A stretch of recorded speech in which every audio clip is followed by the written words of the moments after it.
see that process, that review, and that questioning of, all right, what is it we're looking at? So I'll go over it with you. You can see it on the board there, but at about 5:32 p.m., these are approximate times.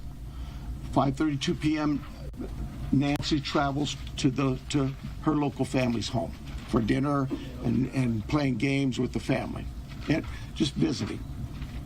At 9:48 p.m., which is very consistent to what we were told by the family, that Nancy was dropped off at home, and we know that because we have a garage door open at approximately, I can't stress that enough, at approximately 9:48 p.m. At 9:50 p.m., that garage door closes, which is that time we assume that Nancy's home and probably going to bed. Sunday morning, early morning at 1:47 a.m., the doorbell camera disconnects.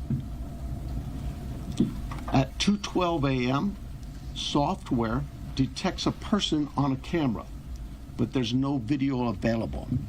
They had no subscription, and therefore it would rewrite itself. It just kind of loops, right, and covers up. That's what our analysis teams have told us. We're not done with that. We'll do all we can, but that's what it says. So it detects a person on camera. Could that be an animal? I imagine that's possible. We don't know that. We just have no video. But we're not giving up on that. 2:28. Nancy's pacemaker app shows that it was a disconnect from the phone. And at 11:56 a.m., the family checks on Nancy and discovers her missing. And at 12:03 p.m., 911 is called in to the Pima County Sheriff's Department. I believe it's about approximately 10 minutes later, 12 minutes later, our patrol teams arrive.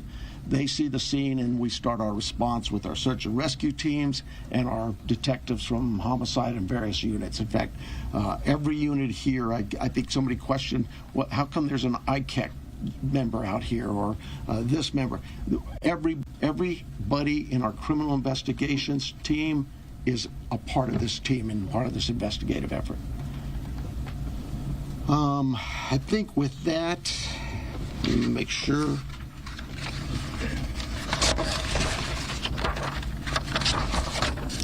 Now, I want to clarify some things that I may have already done, but yeah, I've gone over with the blood at the front door, the doorbell camera. It was removed, we know that, but we're not confirming that any cameras were smashed or destroyed around the house. I don't know where that came from, but that's something we're not confirming. The car. The car that was at the home, it's just standard investigative practices. It's part of the search warrant scene, court orders. We pull it out of there and do our scene processing with the vehicle. Uber. We did speak to a driver because Nancy, we learned, had been taken the Uber to the family residence, the daughter, for dinner. And we located that driver and spoke with them and got that information. The house, you guys got this, I think, conducting follow-up. I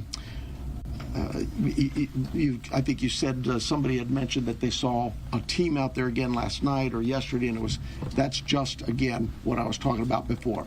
Our partners wanted a chance to see it and examine things themselves, and more importantly, it's just we're constantly following up on things and go, hey, what about this? So we want to go back and check on some things.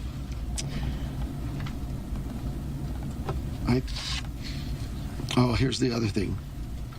Someone had mentioned there was forced entry.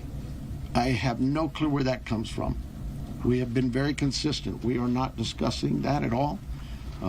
Whether it's forced entry or not forced entry, that is something we're just not discussing. So I don't know where anybody got that information.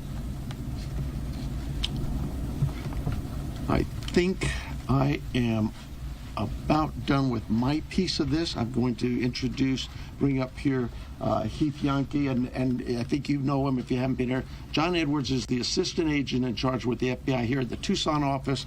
Heath Yankee is the special agent in charge for the state of Arizona out of Phoenix.